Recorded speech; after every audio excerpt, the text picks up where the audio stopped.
Welcome to doctor NYR YouTube channel. आज का जो टॉपिक है वह है लंग्स। ये हम पढ़ रहे हैं breathing and exchange of gases और चैप्टर नंबर आता है लगभग 14 क्लास 11th का biology. Please take a screenshot. सबसे पहले हम लास्ट वाला वीडियो जो है ना वो जो उसमें लेक्चर हमने बताया जो टॉपिक था उसमें उसको थोड़ा रिकैप करेंगे।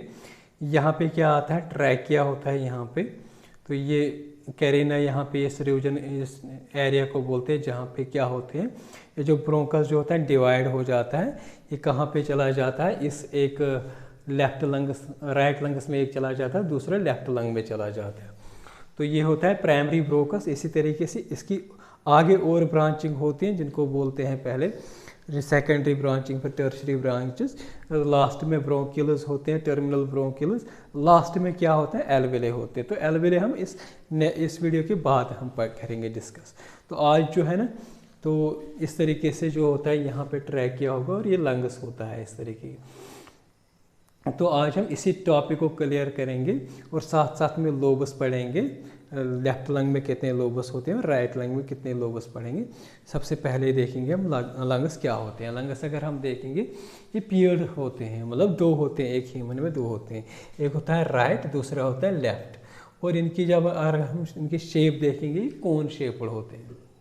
तो जैसे एब्डोमिनल कैविटी होती हैं, ये वाला जो पोर्शन जो होता है जहाँ पे हमारे लंग्स होते हैं इस कैविटी को बोलते हैं थोरैसिक कैविटी। तो ये जो लंग्स जो होते हैं ये प्रेजेंट होते हैं ऐसी थोरैसिक कैविटी में। तो ये जो दो लंग्स जो होते हैं इनके बीच में क्या होता है, हार्ट होता है। यहाँ पे छोटा सा हार्ट मैंने बनाया है। ये हार्ट जो होता है राइट लंग को लेफ्ट लंग से सेपरेट करता है। तो इसके साथ अगर हम देखेंगे जो लंग्स होते हैं इनमें क्या होता है, ये प्रोटेक्टेड और इनमें कवरिंग होती है एक मेम्ब्रेन से। उस वो मेम्ब्रेन जो होता है वो डबल मेम्ब्रेन होता है, उसको बोलते हैं सीरस मेम्ब्रेन, या हम इसको बोलते हैं प्लेरा मेम्ब्रेन। ठीक है ना, प्लेरा या प्लेरा मेम्ब्रेन इसको बोलते हैं। तो ये इस तरीके से अगर हम देखेंगे ये वाला जो होता है ये विसरल मेम्ब्रेन होता है जो आउट इनर मोस्ट लेयर जो होता है इस प्लेरा मेम्ब्रेन में। और दूसरा जो होता है ये पैराइटल प्लेरा जो होता है, ये वाला जो ब्लू पेन से मैंने बनाया इसको बोलते हैं पैराइटल प्लेरा। ये सुपरफिशियल लेयर मतलब आउटर लेयर जो होता है इस प्लेरा मेम्ब्रेन में उसको बोलते हैं पैराइटल प्लेरा। और जो इनर मोस्ट लेयर होता है उसको बोलते हैं विसरल प्लेरा। और इनके बैच में जो इनकी जो मतलब गैप होते हैं बीच में उसको बोलते हैं प्लेलर कैविटी। तो ये जो प्लेलर कैविटी जो होती हैं इसमें क्या होता है, फ्लूइड होता है, उस फ्लूइड को बोलते हैं प्लेउरल फ्लूइड। प्लेउरल फ्लूइड जो होता है इससे क्या होता है, जो दो मेम्ब्रेन्स होते हैं ये विसरल और पैराइटल प्लेउरा जो होते हैं, जब हम ब्रीथ करते हैं ये क्या करते हैं, स्लाइड करते हैं। उस स्लाइड से क्या होता है, फ्रिक्शन से क्या होते हैं, छिल जाते हैं दो मेम्ब्रेन। तो वो जो बीच में जो फ्लूइड जो होता है जिसको बोलते हैं प्लेउरा फ्लूइड, वो क्या करता है, इस फ्रिक्शन से इन लंग्स को बचाता है। तो अगर हम देखेंगे ये जो होता है, अगर हम ये जो प्लेलर मेम्ब्रेन जो होता है अगर इसकी कभी कभी इन्फ्लामेशन होती है तो उस कंडीशन को क्या बोलते हैं, प्लेरेजी या प्लेराइटिस बोलते हैं इसको। तो ये क्यों होता है, क्योंकि जो पैराइटल मेम्ब्रेन जो होता है आउटर वाला प्लेरा जो होता है और जो विसरल मेम्ब्रेन जो होते हैं ये एक दूसरे के साथ क्या इनके फ्रिक्शन होने से क्या होता है, ये लंग्स इन्फ्लामेट होते हैं, उसी को ये कंडीशंस बोलते हैं। ठीक है ना। तो अगर हम देखेंगे जो राइट वाला जो होता है ना, राइट वाला लंग जो होती है ये बड़ी होती हैं और लेफ्ट वाले जो होते हैं ये थोड़ा सा 10% छोटा होता है राइट से। क्यों, क्योंकि ये जो हार्ट जो होता है थोड़ा टिल्ट होता है लेफ्ट लंग की तरफ, इसलिए जो होती है लेफ्ट लंग जो होता है वो छोटा होता है as compare to right lung. तो इसके बाद जो होता है अगर हम देखेंगे ये लंग्स कहाँ से प्रेजेंट होती हैं, कहाँ से इसकी लोकेशन होती है, ये डायफ्राम होता है और यहाँ पे हमारी एक बोन होती है जिसको बोलते हैं क्लेविकल। तो ये डायफ्राम से लेके क्लेविकल बोन तक जो होती हैं एक थोरैसिक कैविटी में ये लंग्स प्रेजेंट होते हैं। इसका जो अगर हम देखेंगे दो एंडस होते हैं, ब्रॉडर एरिया जो होता है बेस बोलते हैं इसको, ये बेस जो होते हैं ये ब्रॉडर होता है और इसका टॉप मोस्ट जो पोर्शन जो होता है उसको बोलते हैं एपेक्स। ये एपेक्स जो होता है नैरो होता है। तो ये जो मतलब अगर हम देखेंगे इनके बीच में जो होता है, लंग्स के बीच में क्या प्रेजेंट होते हैं, इसको बोलते हैं एक हीलियम प्रेजेंट होता है। इसके यहाँ पे क्या निकलते और क्या आते हैं, कौन कौन से, एक तो ब्रोंके यहाँ से निकलता है इस हीलियम से, पल्मोनरी ब्लड वेसल्स और लिम्फेटिक वेसल्स, और ये सब चीज़ें जो ना ब्रोंकस या पल्मोनरी ब्लड वेसल्स या लिम्फेटिक वेसल्स, ये एंटर भी इसी हीलियम से जाता है और मतलब एग्जिट भी इसी से हो जाता है।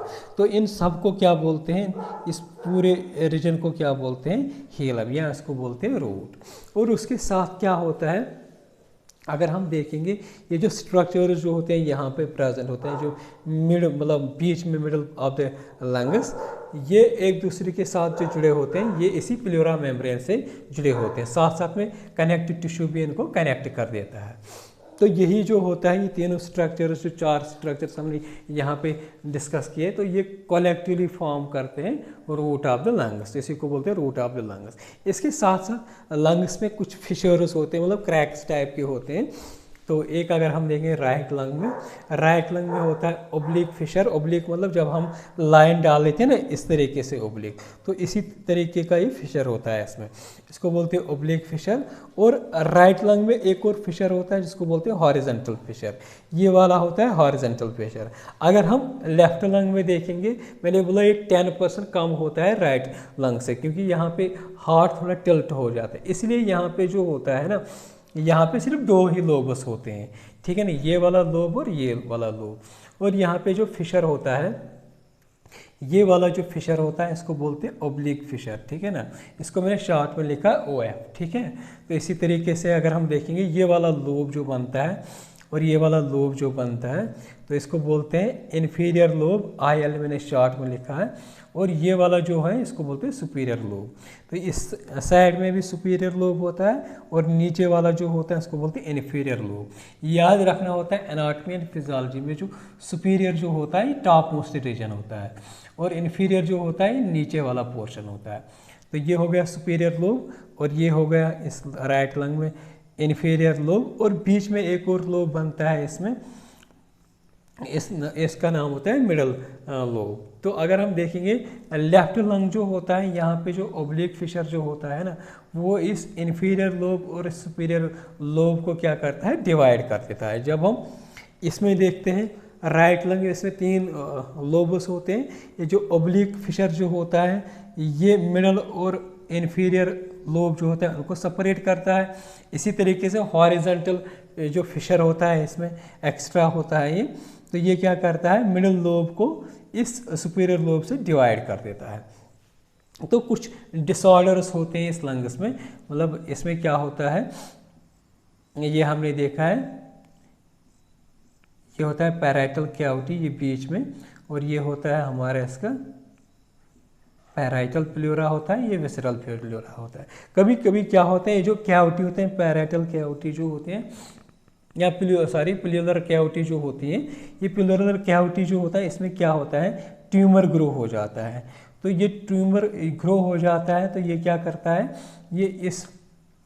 ये जो वाला मतलब लंग्स जो होते हैं, लंग्स इसी में प्रेजेंट होते हैं, तो ये क्या करेगा, ये मतलब इतना ग्रो हो जाएगा, इसको आगे आगे बढ़ा के लास्ट में क्या बनेंगे, लंग्स बिल्कुल छोटे रह जाते हैं, क्योंकि कैंसर इतना ट्यूमर इतना ग्रो हो जाता है जिसकी वजह से लंग्स क्या होते हैं, कोलैप्स होता है। तो इस एरिया में कभी कभी क्या होता है, डिसऑर्डर होता है या ट्यूमर होता है, उसकी वजह से क्या होता है, लंग्स कोलैप्स हो जाता है। नेक्स्ट वीडियो में हम क्या पढ़ेंगे, एल्वियोलस और एल्वियोलर डक्ट, तो ये इसको हम नेक्स्ट वीडियो में हम डिस्कस करेंगे। अगर आप लोगों को हमारा वीडियो अच्छा लगा होगा, प्लीज़ इस चैनल को सब्सक्राइब कर दीजिएगा, वीडियो को लाइक एंड शेयर कर दीजिएगा। Thank you very much.